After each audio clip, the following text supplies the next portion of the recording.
Seperti halnya masyarakat, pemerintah juga lakukan investasi, tapi skalanya itu jauh berbeda. Kalau kita punya uang atau ambil KPR dan beli rumah dengan harga ratusan juta atau miliaran, pemerintah punya budget yang lebih masif. Pemerintah bisa bangun kota dengan budget ratusan bahkan ribuan triliun. Contohnya adalah Indonesia yang berencana untuk bangun ibu kota negara di Kalimantan Timur dengan budget 486 triliun hanya di tahap pertama. Dan hal yang sama sebenarnya telah dilakukan lebih dulu oleh pemerintah Myanmar. Myanmar telah memindahkan ibu kota negara mereka dari Yangon ke Naypyidaw pada tahun 2005. Diperkirakan pembangunan tersebut memakan budget 4 miliar dolar atau 60 triliun. Dan belasan tahun telah berlalu sejak saat itu.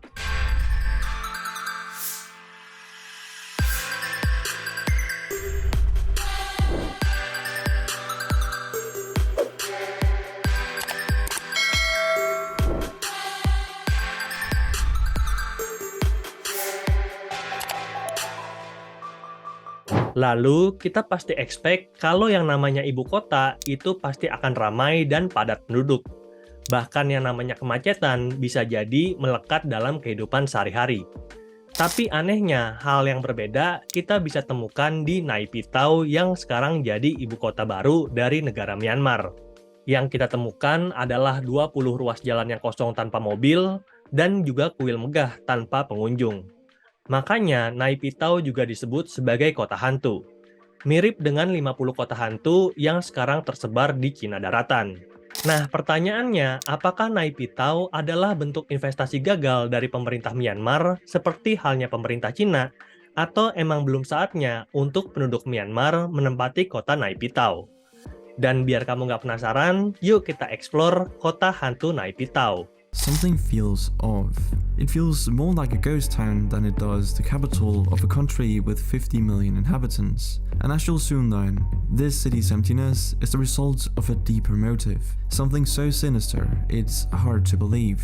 Pertama-tama, kita bahas dulu tentang profil dari negara Myanmar. Myanmar adalah negara yang berada di wilayah Asia Tenggara dan jadi anggota ASEAN pada 23 Juli 1997. Letak geografis Myanmar itu juga sangat strategis. Myanmar dikelilingi oleh 5 negara dan punya tetangga yaitu Cina di sebelah utara, Laos di sebelah timur, Thailand di sebelah tenggara, Bangladesh di sebelah barat, dan India di sebelah barat laut. Dan sekarang terdapat 54 juta orang yang tinggal di Myanmar dan terdiri dari banyak kelompok suku yang berbeda. Bahkan dikatakan oleh Kemenlu kalau ada 135 suku yang saat ini mendiami negara Myanmar. Dalam sejarahnya, Myanmar dapat kemerdekaan dari Inggris pada 4 Januari 1948. Makanya, di awal kemerdekaan, Myanmar jadi salah satu dari puluhan negara persemakmuran, termasuk seperti Malaysia dan juga Singapura. Lalu, untuk menjalankan roda pemerintahan, Myanmar menerapkan sistem demokrasi, dipimpin oleh Perdana Menteri sebagai kepala negara sekaligus kepala pemerintahan. Namun, pada tahun 1962, Angkatan Bersenjata Myanmar itu menggulingkan pemerintah dan menerapkan rezim otoriter. Dengan kudeta militer tersebut, otomatis tak lagi ada kekuatan oposisi yang bisa berhadapan dengan kekuatan militer. Nah, militer yang saat ini memimpin Myanmar kita kenal dengan junta militer, dan merekalah yang menetapkan untuk Myanmar akhirnya keluar dari negara persemakmuran. Dan junta militer jugalah yang menggantikan nama negara dari Burma jadi Myanmar pada tahun 1989. This was but a brief look at the history of the country formerly known as Burma. While it gained independence in 1948, it wasn't until 1989 the country would be renamed Myanmar. So, what happened in between? Dan saat ini, ibu kota negara Myanmar adalah Naypyidaw. Ukuran kotanya itu sangat besar banget. 4 kali lebih besar daripada kota London, 6 kali lebih besar daripada kota New York, dan 10 kali lebih besar daripada daratan DKI Jakarta. Walaupun begitu, Naypyidaw itu terkenal bukan karena kemegahannya, tapi karena kombinasi yang tidak biasa. Walaupun daerahnya itu luas banget, jumlah penduduknya itu sangat sedikit. Ini adalah tampak satelit dari kota Naypyidaw. Dengan luas 10 kali provinsi DKI Jakarta, kurang dari 1 juta orang yang saat ini menempati kota Naypyidaw. Berbeda dengan Jakarta yang ukurannya cuma 1/10 dan ada 10 juta orang yang menempati kota Jakarta. Makanya saat kita berkunjung ke Naypyidaw, kita akan kesulitan untuk menemukan orang lain. Bahkan mobil dan truk itu udah jarang banget. Kalaupun kita pergi ke fasilitas publik seperti hutan kota, bisa jadi yang kita temukan itu cuma monyet. Bahkan landmark paling terkenal di Naypyidaw, Pagoda Upatasanti, itu kosong banget. Nggak ada biksu, nggak ada pengunjung sama sekali. Faktanya, kalaupun kamu tinggal dan bertemu orang di Naypyidaw, bisa jadi mereka adalah tukang kebun ataupun pasukan orange yang sedang bersih-bersih kota. Dan inilah perbedaan terbesar antara kota Naypyidaw dan kota hantu di Cina yang pernah kita bahas juga di video ini. Walaupun sebenarnya udah banyak banget usaha dari pemerintah Myanmar untuk memperkenalkan Naypyidaw sebagai ibu kota negara baru. Contohnya adalah dengan menjadi tuan rumah KTT ASEAN, menyelenggarakan pesta olahraga Asia Tenggara, dan juga kejuaraan AFC. Bahkan karena direncanakan jadi kota berskala internasional, ukuran bandara dari Naypyidaw itu bisa menampung sampai jutaan orang. Tapi sayangnya fakta di lapangan itu berkata lain. Pada hari-hari terbaiknya pun cuman ada ratusan orang yang menggunakan bandara Naypyidaw. But what if the government wanted a ghostly megacity? If you thought this story was strange already, it's about to get even stranger. Nah, mungkin beberapa dari kamu penasaran apakah beneran gak ada orang sama sekali yang mau tinggal di Naypyidaw. Walaupun kota Naypyidaw itu mayoritas kosong, ada beberapa komplek yang punya penghuni. Salah satunya adalah komplek parlemen atau komplek lembaga perwakilan rakyat Myanmar. Kompleknya itu sangat mewah, dikelilingi parit dan juga pagar seperti benteng Takeshi.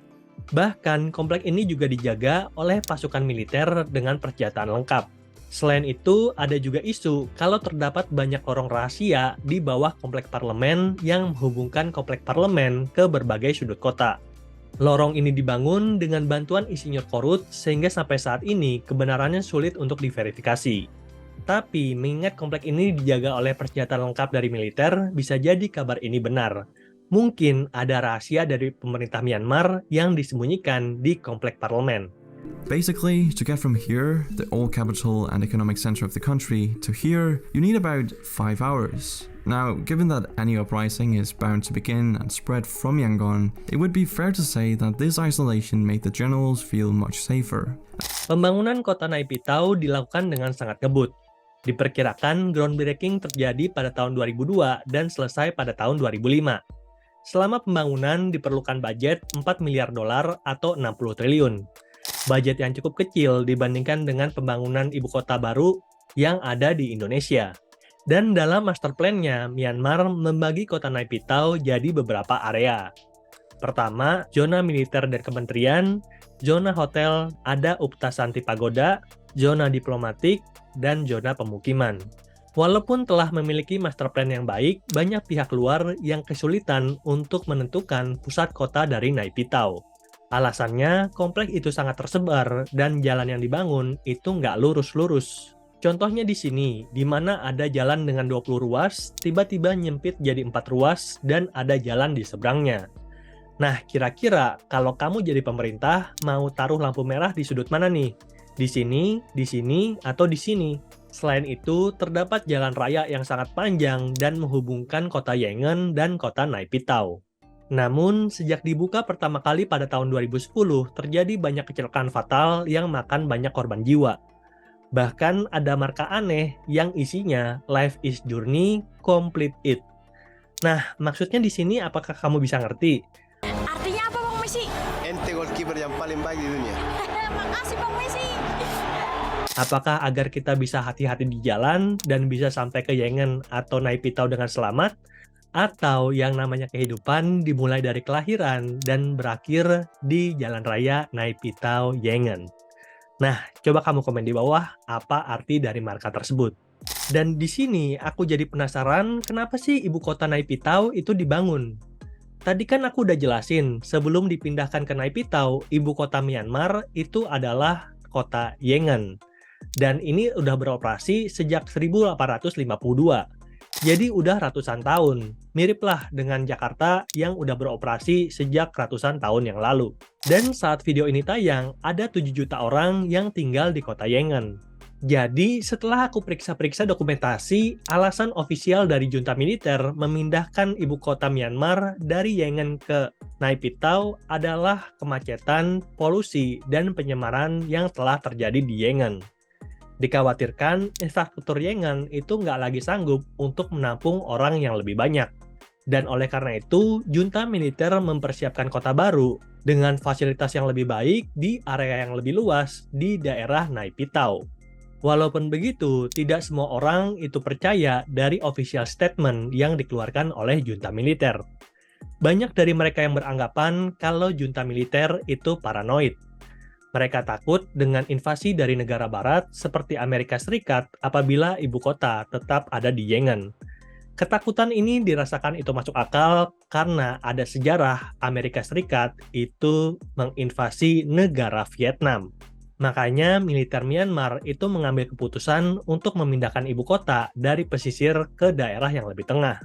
Di sini terdapat keuntungan geografis dari pembangunan ibu kota di Naypyidaw.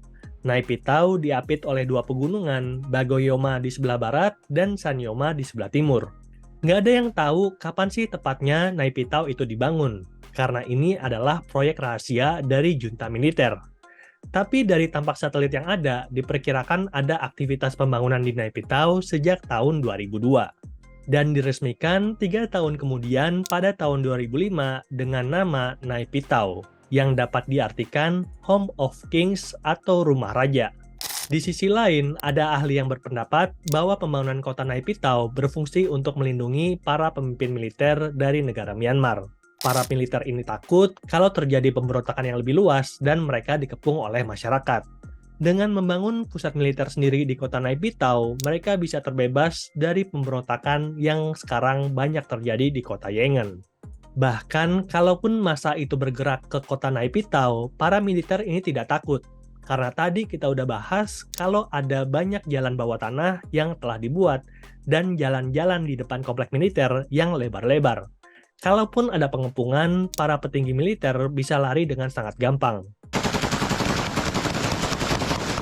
Young rebels willing to die and kill for democracy. Setelah bertahun-tahun, akhirnya pada tahun 2015, militer Myanmar setuju untuk dilakukan pemilu dalam pemilihan kepala negara. Dan dengan berbesar hati, mereka menyerahkan pusat kepemimpinan ke tangan Aung San Suu Kyi. Namun hal ini cuma berlangsung sebentar. Pada tahun 2001, junta militer berubah pikiran dan melakukan kudeta. Kudeta ini melukai hati banyak masyarakat Myanmar dan menyebabkan banyak gelombang protes serta perang sipil berkepanjangan yang berpusat di ex-ibu kota Yangon. Di sisi lain, ibu kota baru, kota Naypyidaw, itu terhindar dari demo dan juga kisruh. The regime labels the rebels terrorists, but their revolution began peacefully. Millions took to the streets in protest 2 years ago after the military seized power once again. Nah, apakah semua ini kebetulan atau sudah direncanakan oleh para petinggi militer dari Myanmar? Coba kamu komen di bawah ya.